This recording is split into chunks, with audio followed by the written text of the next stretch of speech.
Hello दोस्तों, कैसे हैं आप सब। तो हम लेकर आए हैं आपके लिए video explanation of chapter 6 pronunciation basics. मैं हूं Shabnam Qureshi, talk smart academy से। तो आज हम बात करने वाले हैं इंग्लिश के एक बहुत ही महत्वपूर्ण एस्पेक्ट के बारे में, जो है प्रोनंसिएशन, यानी कि उच्चारण। उच्चारण का बहुत ही ज़्यादा महत्व है इंग्लिश में। जब भी आप इंग्लिश बोलते हैं तो आप अपने शब्दों को, अपने वाक्यों को किस तरह से प्रोनाउंस करते हैं, किस तरह से आप उसका उच्चार करते हैं, वो बहुत इम्पॉर्टेंट होता है। आपकी फ्लुएंसी को बढ़ाता है, आपके आत्मविश्वास को बढ़ाता है। आपका क्लियर प्रोनंसिएशन आपकी बात को दूसरे लोगों तक इफ़ेक्टिवली पहुंचाता है। तो आज के चैप्टर में हम कुछ बेसिक प्रोनंसिएशन रूल्स के बारे में बात करेंगे और कुछ हम कॉमन मिस्टेक्स के बारे में भी बात करेंगे, ताकि हम समझ सकें कि किस तरह की मिस्टेक्स को हमें अवॉइड करना चाहिए। तो चलिए स्टार्ट करते हैं। तो सबसे पहले आप सब, मुझे लगता है हम सबको ये पता ही होता है कि इंग्लिश में जो है अल्फ़ाबेट्स जो है A to Z जो अल्फ़ाबेट्स है, उसको दो विभागों में हम बांटते हैं, जिसे हम हिंदी में भी बोलते हैं स्वर और व्यंजन। तो इसी तरह से इंग्लिश में है वाउल्स एंड कॉन्सोनेंट्स। तो हम सब जानते हैं, हमको बचपन से पढ़ाया गया है, सिखाया गया है कि A, E, I, O, U ये हमारे वाउल्स है। A, E, I, O और U हमारे वाउल्स है, और इसके अलावा के जितने अल्फ़ाबेट्स हैं वो सारे कॉन्सोनेंट्स हैं। तो आई होप ये हम सबको पता होगा। तो थोड़ा सा इसमें हम आगे बात ये करेंगे कि जो ये हमारे वाउल्स है A, E, I, O, U, इनका क्या इम्पॉर्टेंट है और इनको किस तरह से इस्तेमाल किया जाता है। तो जिस तरह से हम हिंदी में अपने शब्दों को बनाने के लिए मात्राओं का इस्तेमाल करते हैं, जैसे ई की मात्रा, ऊ की मात्रा, ओ की मात्रा, इसी तरह से इंग्लिश में वाउल का उपयोग होता है। अब ये जो वाउल है उसका उच्चारण, उसका प्रोनंसिएशन कैसे होता है।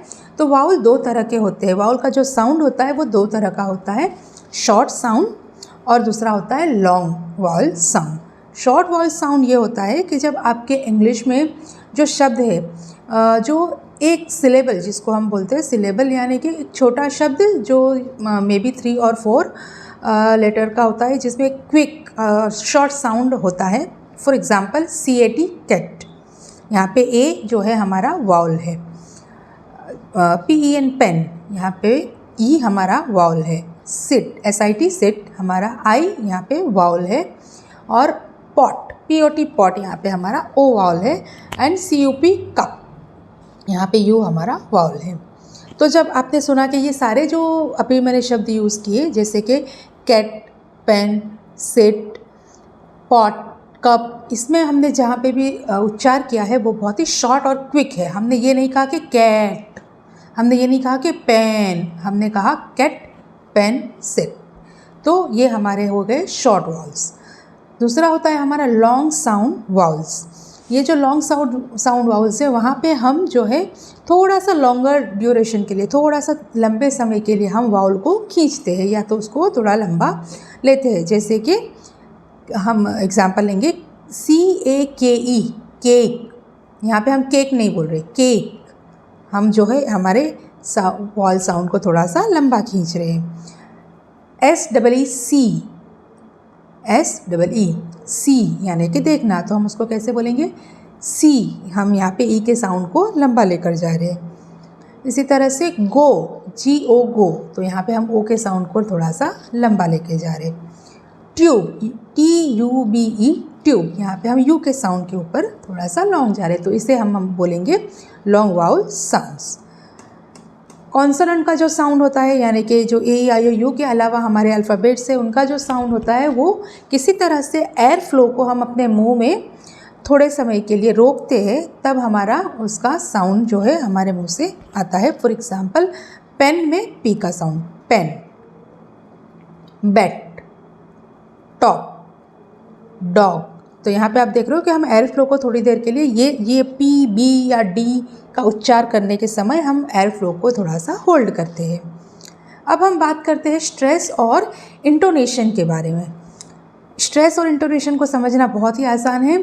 जैसे कि हम जब बात करते हैं तो पहले हम स्ट्रेस की बात करेंगे। तो कुछ शब्दों में हम, जो शब्दों में सिलेबल जो होता है या कुछ पर्टिकुलर लेटर का जो प्रोनाउंसिएशन होता है, उसमें हम थोड़ा सा ज़ोर लगाते हैं, या तो उसका जो उच्चार है हम थोड़ा सा लाउड आवाज़ में करते हैं। तो उस जैसे फॉर एग्ज़ाम्पल हम बात करेंगे कंप्यूटर, तो यहाँ पे मैं पी के ऊपर जब हम बोल रहे थे कंप्यूटर, तो पी और यू का जो साउंड है कंप्यूटर, तो उसके ऊपर हम थोड़ा स्ट्रेस दे रहे हैं, थोड़ा सा वज़न दे रहे हैं, इसलिए उसको स्ट्रेस कहा जाता है। फोटोग्राफ जब हम बोले तो फोटोग्राफ में फो का जो साउंड आ रहा है PHO फो, वो थोड़ा सा हम उसके ऊपर स्ट्रेस दे रहे हैं, हम उसके ऊपर वज़न दे रहे हैं। तो ये होता है आपका स्ट्रेस। और जब आप इंटोनेशन की बात करेंगे तो इंटोनेशन वो होता है जब आप अपने सेंटेंस में सेंटेंस के ऊपर भी स्ट्रेस होता है। जैसे हमने वर्ड के ऊपर स्ट्रेस दिया, इसी तरह से सेंटेंस में भी हम स्ट्रेस देते हैं, जहाँ पे इम्पॉर्टेंट शब्द जो होता है, पूरे सेंटेंस का जो इम्पॉर्टेंट शब्द होता है, या तो वो नाउन हो सकता है या तो वो मेन जो आपका वर्ब है वो हो सकता है, जिसके ऊपर हम स्ट्रेस देते हैं। इसका मतलब होता है कि इस सेंटेंस में ये इम्पॉर्टेंट है और जो बाकी के शब्द होते हैं वो लेस इम्पॉर्टेंट है, इसलिए हम उसके ऊपर स्ट्रेस नहीं देते हैं। For example, I like to eat ice cream, यहाँ पे मैंने स्ट्रेस किसके ऊपर दिया है? लाइक के ऊपर। अगर मैं बोलूँ I like to eat ice cream, तो मैंने आइसक्रीम के ऊपर स्ट्रेस दिया है। तो ये बताता है मेरा भाव क्या है, ये सेंटेंस में मैं क्या बोलना चाहती हूँ, क्या मेरे लिए इम्पॉर्टेंट है, आइसक्रीम इम्पॉर्टेंट है या मुझे पसंद है, ये इम्पॉर्टेंट है। तो इसलिए उसको हम सेंटेंस में उन शब्दों के ऊपर स्ट्रेस देते हैं। इंटोनेशन ये होता है कि जब सेंटेंस आप बोलते हैं तो कहीं कहीं कि आपकी आवाज़ ऊपर जाती है, कहीं पे आपकी आवाज़ नीचे आती है, वो भी आपके जो भाव है उस सेंटेंस में, आप क्या कहना चाहते हो, किसके ऊपर आप चाहते हो कि लोग फोकस करें, सुनने वाला उस चीज़ को ध्यान दे, उसको हम अपनी आवाज़ को उस ऊपर नीचे करते हैं और हम उस शब्दों के ऊपर स्ट्रेस देते हैं।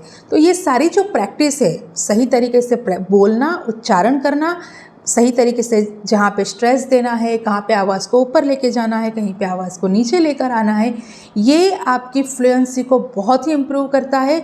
और ये डेफिनेटली प्रैक्टिस से ही आएगा। जितना आप ज़्यादा प्रैक्टिस करोगे उतना आपको ये समझ में आएगा कि किस तरह से हम इससे बात करते हैं और किस तरह से हमारा जो फ्लुएंसी है वो इम्प्रूव हो सकता है।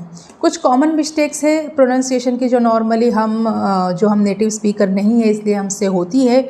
जैसे कई बार हम जो प्रोनाउंसिएशन है कुछ लेटर का वो थोड़ा सा डिफरेंट कर देते हैं। जैसे हमने कई बार देखा है कि लोग वी और बी के साउंड में कंफ्यूज होते हैं, या तो उसको तो गलत बोलते हैं, जहाँ पे वो जैसे कि वेरी, वी का साउंड है वेरी, वहाँ पे वो बेरी बोल देते हैं। तो ये एक मिस्टेक होता है। कहीं पे हम सुनते हैं कि थिंक, तो उसको थिंक मैंने बहुत बार लोगों को ये बोलते हैं आई थिंक सो, वो थिंक नहीं होता है, थिंक होता है। तो इस तरह का कॉमन मिस्टेक्स हमें नहीं करनी है। बहुत सारे जो है इंग्लिश में आप देखोगे कि साइलेंट लेटर्स होते हैं जिनका उच्चारण नहीं होता है। बहुत ही सिंपल, जैसे नो, KNOW, नो, वहाँ पे के का कोई भी साउंड नहीं बोला जाता है, सिर्फ नो बोला जाता है। ना तो के का साउंड है, ना ही वो NOW, नाउ में W का कोई साउंड है। वैसे ही नाइफ, KNIFE, नाइफ, यहाँ पे के जो है वो साइलेंट है, सो रहा है, हमें उसका कनाइफ नहीं बोलना है, नाइफ बोलना है। आइलैंड, ISLAND, यहाँ पे हम उसको आइसलैंड नहीं बोलते, ईसलैंड नहीं बोलते हैं, एस वहाँ पे साइलेंट है, हम उसे बोलते हैं आइलैंड। तो ये जो कॉमन मिस्टेक्स है और साइलेंट वर्ड्स के बारे में भी हमें समझना होगा। कुछ प्रोनाउंसिएशन टिप्स है, आप किस तरह से अपने प्रोनाउंसिएशन को इम्प्रूव कर सकते हैं। तो सबसे अच्छा होता है सुनना। अगर आप सुनोगे सही शब्द तो आप बोलोगे भी सही शब्द। तो सुनने की प्रैक्टिस कीजिए, धीरे से बोलिए, थोड़ा सा आराम से बोलने की कोशिश कीजिए ताकि आप गलत ना बोले। अपने बोले हुए शब्दों को रिकॉर्ड कीजिए, अपनी बातों को रिकॉर्ड करके सुनिए ताकि आप खुद समझ सके कि आपने कहाँ पे कैसे बोला है और उसको एक्चुअली में कैसे बोलना चाहिए। आप टंग ट्विस्टर भी प्रैक्टिस कर सकते हैं, जो कि आपकी जो है फ्लुएंसी को और इम्प्रूव करेगा। आपको समझ में आएगा कि कौन सा शब्द कैसे बोला जाता है। बहुत ही कॉमन से टंग ट्विस्टर्स आपको मिल जाएंगे, जैसे कि शी सेल्स बाय द सी शोर। इस तरह के बहुत सारे टंग ट्विस्टर्स आपको मिलेंगे जिसके ऊपर भी आप प्रैक्टिस कर सकते हैं। और सबसे अच्छी बात है, आपको जो एक बोनस ई बुक मिला है जिसमें बहुत सारे 500 से भी ज़्यादा शब्दों का वहाँ पे आपको दिया गया है प्रैक्टिस करने के लिए। बहुत सारे सेंटेंसेस दिए गए हैं, उनका भी आप अपने प्रोनाउंसिएशन की प्रैक्टिस को इम्प्रूव करने के लिए आप उसका यूज़ कर सकते हैं।